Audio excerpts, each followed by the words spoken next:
ठीक है, balance as per cash. मैं आपको ना सिर्फ फॉर्मेट समझाऊंगा, थ्योरी आपने खुद पढ़नी है।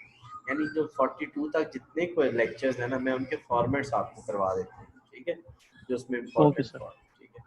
अच्छा, balance as per cash book अगर उसके साथ कुछ नहीं होगा तो वो फेवरेबल होता है। अच्छा, इसमें ना कुछ चीज़ें ऐड होती हैं, कुछ चीज़ें लेस होती हैं। जो आ रहा है मैं आपको सिंपल तरीका बताता हूँ, जो इनफ्लो है कैश का वो ऐड होगा, जो कैश जा रहा है वो आपने पढ़ना है एंट्री को और सोचना है आ रहा है या जा रहा है, जा रहा है तो लेस कर दें। ठीक हो गया, ये एक ओके। मैंने आपको ट्रिक बता दी। देखो एक चेक जो है ना, check issued but not presented, not paid भी बोलते हैं, नॉट कैश भी बोलते हैं, एक ही चीज़ के सारे नाम हैं। जो कैश नहीं हुआ वो नॉट पेड है, जो नॉट पेड है वो नॉट प्रेजेंटेड है, और ठीक है, ये सारे एक ही चीज़ के नाम हैं।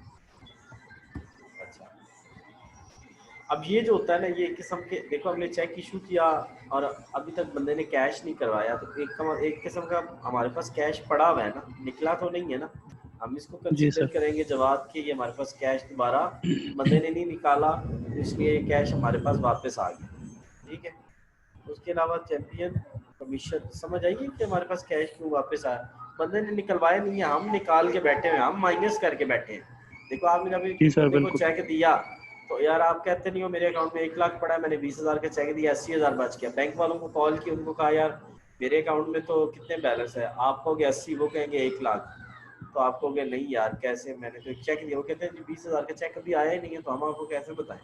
तो आप क्या करोगे, 80,000 में 20,000 ऐड करोगे तो 1 लाख बैलेंस बन जाएगा, दोनों का बैलेंस आपस में मैच हो जाएगा। इसको कहते हैं बैंक रिकॉन्सिलेशन। जब क्या आपके बैलेंस में और बैंक के बैलेंस में डिफरेंस आता है, उस डिफरेंस को खत्म करने के लिए एक स्टेटमेंट बनाते हैं, उसको हम BRS कहते हैं। कमीशन रिसीव हो रहा है तो ऐड हो जाएगा, ट्रस्ट रिसीव हो रहा है तो वो भी ऐड हो जाएगा, या जो चीज़ आएगी ना वो ऐड हो जाएगी। Interest credited by bank, interest credited by bank, bank ने अगर हमारे अकाउंट में कुछ क्रेडिट किया है फिर भी आ रहा है इंटरेस्ट, या amount wrongly credited by bank, amount wrongly credited by bank, wrong है या राइट है, हमारे अकाउंट में क्रेडिट हुए इसका मतलब, देखो हम कहते नहीं है मेरे मोबाइल में क्रेडिट करवा दो, इसका क्या मतलब होता जी सर। है, मेरे मोबाइल में बैलेंस डलवा दो। जब बैलेंस डलता है तो ऐसे। आपके पास पैसे आते हैं या जाते हैं, आते हैं ना यार, आते हैं, आते हैं। जब कोई आपके अकाउंट में क्रेडिट करता है तो आपके अकाउंट में याद रखना पैसे आते हैं। Amount deposited by customer directly into bank, बाज़ औक़ात हमारे कस्टमर होते हैं, हमें बताए बगैर हमारे अकाउंट में पैसे जमा कर देते हैं, इसका मतलब है इस केस में भी पैसे आ रहे हैं। जवाब मैंने आपको फॉर्मेट याद करने का चीज़ अब बताया ही कोई नहीं, मैंने आपको कुलिया ये बता दिया कि जब आ रहे हैं तो ऐड, जब जा रहे हैं तो लेस। ठीक नहीं हो गया? जी। अच्छा, अब पीछे रह गया नीचे। अब इसके उल्ट होता है चेक इशू के उल्ट होता है check deposited into bank but not credited, इसको नॉट क्लियर्ड भी कहते हैं, नॉट क्लियर्ड भी कहते हैं, और नॉट क्रेडिटेड भी कहते हैं, नॉट क्लियर्ड।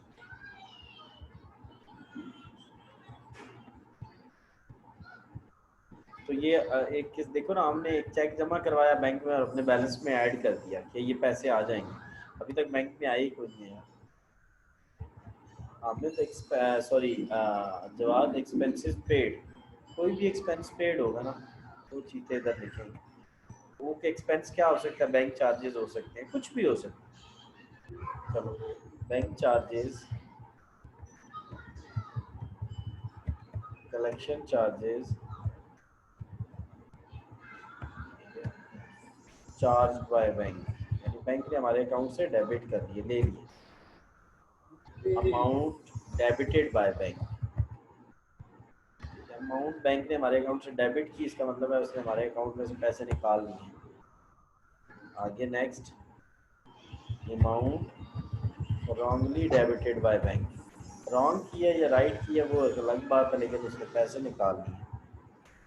और लास्ट पे, as per instruction bank directly paid amount on our behalf, बाज़ औक़ात ना बैंक हमारे बिहाफ पे पेमेंट्स कर देते हैं, जैसे इंश्योरेंस, बैंक से अगर इंश्योरेंस पॉलिसी ली हो तो वो हमारे अकाउंट को डेबिट कर दें। अब जो बात क्या करेंगे हम, ये जो ऊपर बैलेंस था ना उसमें इनको ऐड करेंगे और इनको माइनस करेंगे, तो हमारा नीचे जो आंसर आएगा ना उसे लिखते हैं बैलेंस एज पर पासबुक भी लिखते हैं, बैंक स्टेटमेंट भी लिखते हैं। बैंक स्टेटमेंट, ठीक हो गया जवाब। सर बैंक स्टेटमेंट को पासबुक लिखते हैं? ये पुराने ज़माने में ना पाकिस्तान में जब अभी मॉडर्न बैंकिंग नहीं ना आई थी तो पासबुक उसे कहते थे, लेकिन आपकी बुक में पासबुक का लफ्ज़ इस्तेमाल नहीं हुआ। अच्छा, अब सुनो, बैंक बुक का मैंने देखा था कैश बुक लिखते हैं उसको। बैंक बैंक नहीं, जो हमारी होती है ना बैंक बुक, वो कैश बुक होती है, बिल्कुल सही कह रहे हो। और एक होती है बैंक स्टेटमेंट, बैंक स्टेटमेंट को पासबुक कहते हैं वैसे, लेकिन आपकी बुक में नहीं यूज़ हुआ है ये लफ्ज़, आपकी बुक में नहीं यूज़ हुआ, ये मैंने ऐਵੇਂ ही लिख दिया। अच्छा, अब एक ना नया फार्मूला जवाब आ गया, ये देखो, अब कैश बुक का अगर बैलेंस फेवरेबल की बजाय अनफेवरेबल हो जाए, उल्ट हो जाए, जो ऐड अनफेवरेबल, हो रही हैं वो लेस हो जाएंगी हाँ, और जो लेस हो रही हैं वो ऐड हो जाएंगी। अनफेवरेबल को ना ओवरड्राफ्ट भी बोलते हैं, अनफेवरेबल को ओवरड्राफ्ट भी बोलते हैं। ठीक हो गया, ये क्रेडिट हो जाएगी, क्रेडिट बैलेंस। जो ऐड ये तो वाले हैं, ऑलरेडी सर माइनस में दी होगी ना? हाँ, ये वाले जो लेस वाले हैं, ऐड वाले थे वो लेस हो जाएंगे, लेस वाले थे वो क्या हो जाएंगे, ऐड हो जाएंगे। ऊपर बैलेंस, नीचे as per bank statement answer आ जाएगा, बस इतना सा फर्क। ठीक हो गया, ये हमारा दूसरा ठीक है। फॉर्मेट हो गया। अब हम चलते हैं, balance as per cash book की बजाय यहाँ लिख देते हैं बैंक, कैश बुक को बैंक बुक भी कहते हैं, ठीक है, कैश बुक को बैंक बुक भी कहते हैं। अच्छा, यहाँ पे हम लिखते हैं बैंक स्टेटमेंट। बैंक स्टेटमेंट का अगर अनफेवरेबल होगा, वो हमेशा याद रखना डेबिट होता है, क्या होता है, डेबिट। और डेबिट में ये वाले क्या हो जाएंगे, ऐड हो जाएंगे।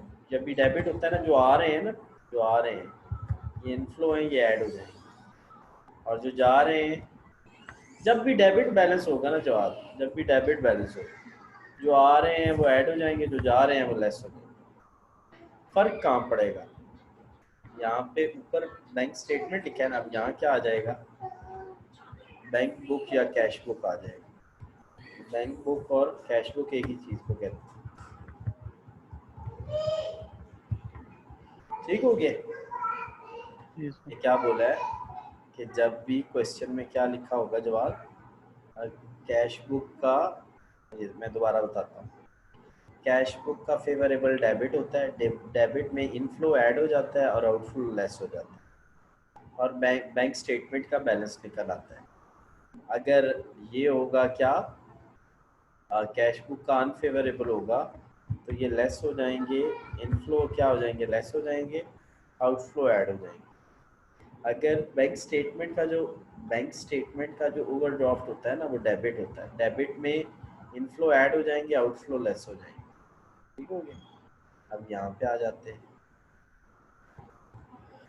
सर ये बैंक स्टेटमेंट का जो हमारे पास ओवरड्रॉन होता है, ये डेबिट होता है हमारे लिए। इसका मतलब मतलब ये है ये कि हमारे हमने बैंक पास बैंक से पॉजिटिव अमाउंट होती है या ना ना ना, नेगेटिव? बैंक से हमने ज़्यादा पैसे निकाले हैं। मतलब नेगेटिव होगी ना? Negative, negative. अच्छा, बैंक स्टेटमेंट का अगर फेवरेबल होता, फेवरेबल तब होता है जब कुछ ना लिखा हो। ठीक हो गया।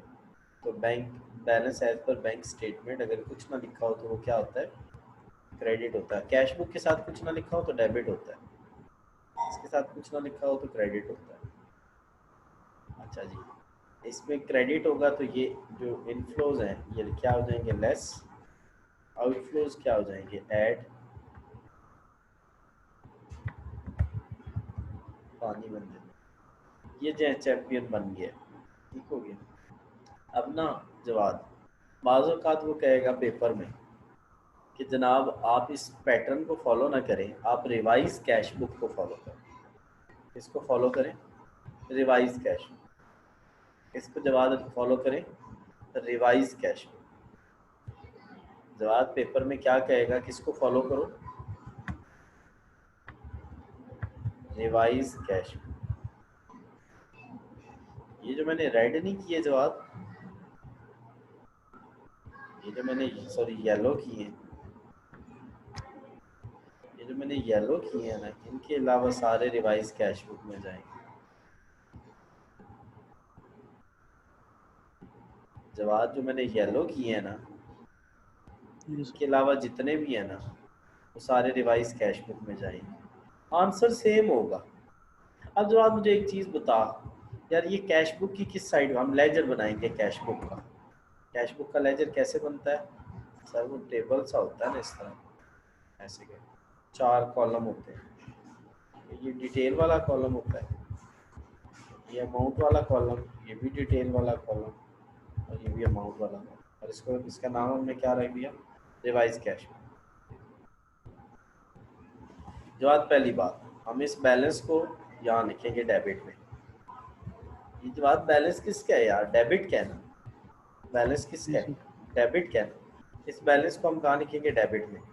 ये देखो मैं आपके सामने लिखने लगा।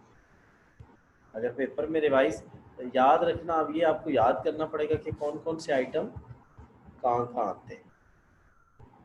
अब ये वाला, ये देखो ये येलो है, इसको मैंने उठाया और इधर डेबिट में लिख दिया। ऐड करना है ना, एक चीज ऐड होनी है तो जिधर वो है उधर ही होगा, तो तभी जवाब ऐड होगी ना, तभी ऐड होगी ना।